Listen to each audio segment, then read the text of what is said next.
Hello friends, നമ്മൾ ദിവസേന കഴിക്കുന്ന ഭക്ഷണം മായം കലർന്നത്, കുടിക്കുന്ന വെള്ളം പലപ്പോഴും മലിനം, ശ്വസിക്കുന്ന വായു മലിനം.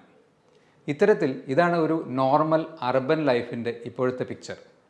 നിരന്തരമായി ബാഹ്യമായും ആന്തരികമായും നമ്മുടെ ശരീരം സ്ട്രെസ്സ് നേരിട്ടുകൊണ്ടിരിക്കുകയാണ്.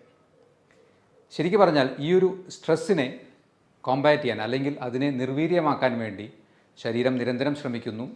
അതിൽ ഏറ്റവും പ്രധാനമായ രണ്ട് അവയവങ്ങളാണ്, ഒന്ന് നമ്മുടെ ലിവറും രണ്ട് നമ്മുടെ കിഡ്നീസും.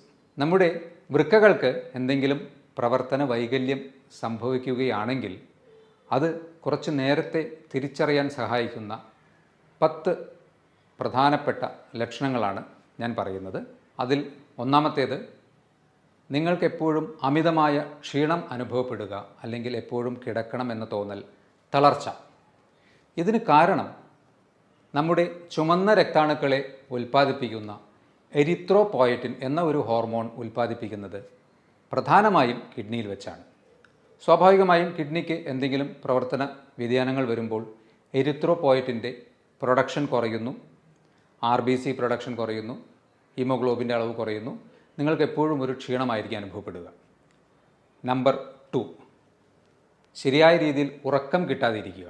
പ്രത്യേകിച്ച് രാത്രിയിലൊക്കെ നിങ്ങൾക്ക് ഉറക്കത്തിൽ നിന്ന് ശ്വാസം കിട്ടാതെ എഴുന്നേൽക്കേണ്ട ഒരവസ്ഥ വരികയാണെങ്കിൽ ശ്രദ്ധിക്കണം.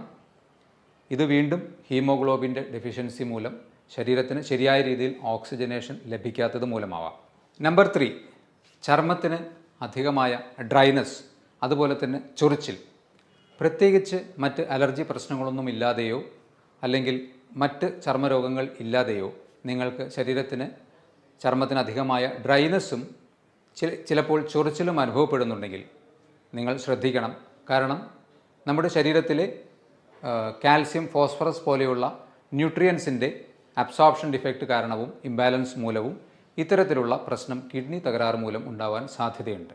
നമ്പർ 4, ഇത് വളരെ കോമൺ ആയിട്ട് ഏവർക്കും അറിയുന്ന ഒരു സിംറ്റമാണ്. രാവിലെ എഴുന്നേൽക്കുമ്പോൾ കണ്ണുകൾക്ക് താഴെ ചെറിയ തടിപ്പും നീരും പോലെ കാണപ്പെടുന്നത്. ശരീരത്തിൽ നിന്ന് അധികമായി പ്രോട്ടീൻ, സോഡിയം ഇവയൊക്കെ കിഡ്നിയുടെ തകരാറ് മൂലം നഷ്ടപ്പെടുന്നത് കൊണ്ടാണ് ഇത്തരത്തിൽ നീര് വരുന്നത്. ഇതും കിഡ്നി ഫംഗ്ഷനുമായി റിലേറ്റഡ് ആയിട്ടുള്ള ഒരു ലക്ഷണമാണ്. നമ്പർ 5, രാത്രികാലങ്ങളിൽ അധികമായി മൂത്രമൊഴിക്കണം, ഇടയ്ക്കിടെ എഴുന്നേറ്റ് മൂത്രമൊഴിക്കാൻ പോകുന്ന ഒരു ടെൻഡൻസി. ഇങ്ങനെ കാണുകയാണെങ്കിൽ നിങ്ങൾ തീർച്ചയായും കിഡ്നിയുടെ ഫംഗ്ഷനുമായി റിലേറ്റഡ് ആയിട്ട് ഒന്ന് ആലോചിക്കേണ്ടതാണ്.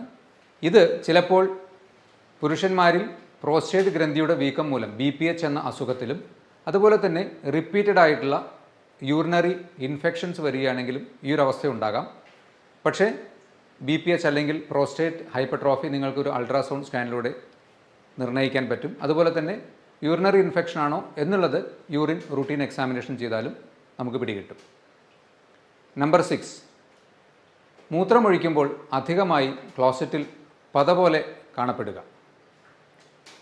കൂടുതലായി പ്രോട്ടീൻ മൂത്രത്തിലൂടെ നഷ്ടപ്പെടുമ്പോൾ നമ്മുടെ മുട്ടയുടെ പ്രോട്ടീനോട് സമാനമായ രീതിയിലുള്ള പ്രോട്ടീനാണ്, അത് മൂത്രത്തിലൂടെ അധികമായി നഷ്ടപ്പെടുമ്പോൾ ഇത്തരത്തിൽ പത കാണാൻ സാധ്യതയുണ്ട്.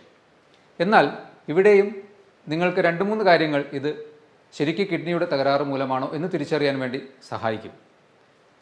നിങ്ങൾ അമിതമായി എക്സസൈസ് ചെയ്യുകയാണെങ്കിലോ അധികമായി പ്രോട്ടീൻ റിച്ച് ആയിട്ടുള്ള ഭക്ഷണം കഴിക്കുകയാണെങ്കിലോ ചില മരുന്നുകളുടെ ഉപയോഗം മൂലമോ, പ്രത്യേകിച്ച് സ്റ്റിറോയിഡ് പോലെയുള്ള മരുന്നുകളുടെയൊക്കെ ഉപയോഗിക്കുന്ന അവസ്ഥയിലും ഇത്തരത്തിൽ മൂത്രത്തിൽ പത കാണാൻ സാധ്യതയുണ്ട്.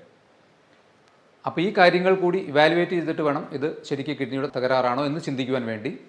അതും ശരിക്കും പറഞ്ഞാൽ മൂത്രമൊഴിച്ച് ഫ്ലഷ് ചെയ്തതിന് ശേഷവും കുറച്ച് നേരം കഴിഞ്ഞാലും ക്ലോസറ്റിൻ്റെ വശങ്ങളിൽ പത പോലെ പറ്റിപ്പിടിച്ചിരിക്കുന്നുണ്ടെങ്കിൽ തീർച്ചയായും നിങ്ങൾ കിഡ്നി റിലേറ്റഡ് ആയിട്ടുള്ള ടെസ്റ്റുകൾ ചെയ്യുക. അതിൽ തന്നെ ഏറ്റവും എളുപ്പത്തിൽ യൂറിൻ മൈക്രോ ആൽബുമിൻ പോലെയുള്ള ടെസ്റ്റുകൾ ചെയ്ത് നോക്കുക. നമ്പർ 7, വിശപ്പ് കുറവ്. ഇത് വീണ്ടും ശരീരത്തിൽ അമിതമായി ടോക്സിൻസ് പുറന്തള്ളപ്പെടാതെ കിഡ്നിയുടെ തകരാറ് മൂലം നിൽക്കുന്നത് കൊണ്ട് നമുക്ക് സ്വാഭാവികമായും വിശപ്പ് കുറവായി അനുഭവപ്പെടാം. നമ്പർ 8, മൂത്രത്തിൽ രക്തത്തിൻ്റെ അംശം തോന്നുക. മൂത്രത്തിന് കളർ ഡിഫറൻസ്, ഡാർക്ക് യൂറിൻ, മഞ്ഞയിൽ കൂടി കുറച്ചുകൂടി ഡാർക്കായിട്ടുള്ള യൂറിൻ കാണുകയാണെങ്കിൽ RBC എന്ന കണിക മൂത്രത്തിലൂടെ നഷ്ടപ്പെടുന്നത് കൊണ്ടായിരിക്കാം.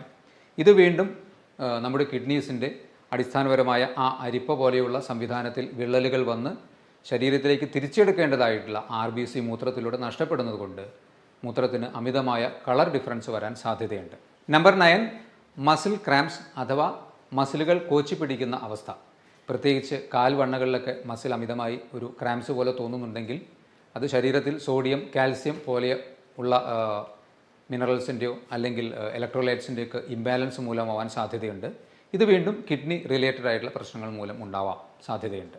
നമ്പർ 10, വായിലൊരു മെറ്റാലിക് ടേസ്റ്റ് അല്ലെങ്കിൽ ഒരു ലോഹച്ചുവ വായ്ക്കകത്ത് തോന്നുകയോ അല്ലെങ്കിൽ അമിതമായ ഒരു ബാഡ് ബ്രെത്ത് നമ്മുടെ ശ്വാസത്തിന് വരികയോ ചെയ്യുകയാണെങ്കിൽ വീണ്ടും അമിതമായ ടോക്സിൻസ് ശരീരത്തിൽ കെട്ടിനിൽക്കുന്നത് മൂലം ഇത് കിഡ്നിയുടെ തകരാറ് മൂലമാവാനുള്ള സാധ്യതയുണ്ട്. അപ്പോൾ ഞാൻ ഈ പറഞ്ഞ 10 കാര്യങ്ങളിൽ 2 3 അല്ലെങ്കിൽ അതിൽ കൂടുതലോ സിംറ്റംസ് നിങ്ങൾക്ക് നിരന്തരമായി അനുഭവപ്പെടുന്നുണ്ടെങ്കിൽ തീർച്ചയായും നിങ്ങൾ ഒരു കിഡ്നി ഫങ്ഷൻ റിലേറ്റഡ് ആയിട്ടുള്ള ടെസ്റ്റുകൾ ചെയ്ത് നോക്കുക. അതുപോലെ തന്നെ ഒരു അൾട്രാസൗണ്ട് ടെസ്റ്റ് ചെയ്ത് നോക്കുക. അല്ലെങ്കിൽ യൂറിൻ മൈക്രോ ആൽബുമിൻ. ഏറ്റവും സിംപിളസ്റ്റ് ആയിട്ട് നിങ്ങൾക്ക് ചെയ്യാവുന്നത് റീനൽ ഫങ്ഷൻ ടെസ്റ്റ് തന്നെയാണ്. അതിൽ തന്നെ ക്രിയാറ്റിനിൻ ലെവലുള്ള വേരിയേഷൻസോ അല്ലെങ്കിൽ യൂറിൻ മൈക്രോ ആൽബുമിനിൽ ഉള്ള വേരിയേഷൻസിലൂടെയൊക്കെ നമുക്ക് കിഡ്നിക്ക് തകരാറ് വന്നോ എന്ന് കണ്ടുപിടിക്കാൻ കഴിയും. അപ്പോൾ അഹോരാത്രം നമുക്ക് വേണ്ടി പ്രയത്നിച്ചുകൊണ്ടിരിക്കുന്ന നമ്മുടെ വൃക്കകളെ സംരക്ഷിക്കാൻ വേണ്ടി നിങ്ങൾ നിങ്ങളുടെ ഭക്ഷണത്തിൽ മാക്സിമം ശ്രദ്ധ ചെലുത്തുക. വെള്ളം കുടിക്കുന്ന കാര്യത്തിൽ ഒരിക്കലും വ്യത്യാസം വരുത്താതെ കറക്റ്റായിട്ടുള്ള രീതിയിൽ നിങ്ങളുടെ ശരീരത്തെ ഹൈഡ്രേറ്റ് ചെയ്തുകൊണ്ടിരിക്കുക. അതുപോലെ തന്നെ ഹാർട്ട്, ലിവർ, ലങ്സ് ഇതിൻ്റെയൊക്കെ സുഗമമായ പ്രവർത്തനത്തിന് ഏറ്റവും പ്രധാനമായി വേണ്ടത് എന്താണ്? റെഗുലറായിട്ടുള്ള ഒരു മിതമായ വ്യായാമമാണ്. അപ്പോൾ നമ്മുടെ ഒരു ലോഞ്ചിവിറ്റി അല്ലെങ്കിൽ മാക്സിമം ലൈഫ് എക്സ്പെക്റ്റൻസിയും ഹെൽത്തും മെയിൻറ്റെയിൻ ചെയ്യുന്നതിന് വേണ്ടി ഇത്രയും കാര്യങ്ങൾ നിങ്ങൾ ശ്രദ്ധിക്കുക. ഈ പറഞ്ഞ ലക്ഷണങ്ങളിൽ കുറച്ചൊരു ഗ്രൂപ്പ് ഓഫ് ലക്ഷണങ്ങൾ നിങ്ങൾക്കുണ്ടെങ്കിൽ അതുമായി റിലേറ്റഡ് ആയിട്ടുള്ള ടെസ്റ്റുകളും ചെയ്തു നോക്കുക. എല്ലാവരും ആരോഗ്യത്തോടെയും സുരക്ഷിതരായും ഇരിക്കുക. ഇതുപോലെയുള്ള മറ്റൊരു ഹെൽത്ത് ടോപ്പിക്കുമായി വീണ്ടും കാണാം. ബൈ.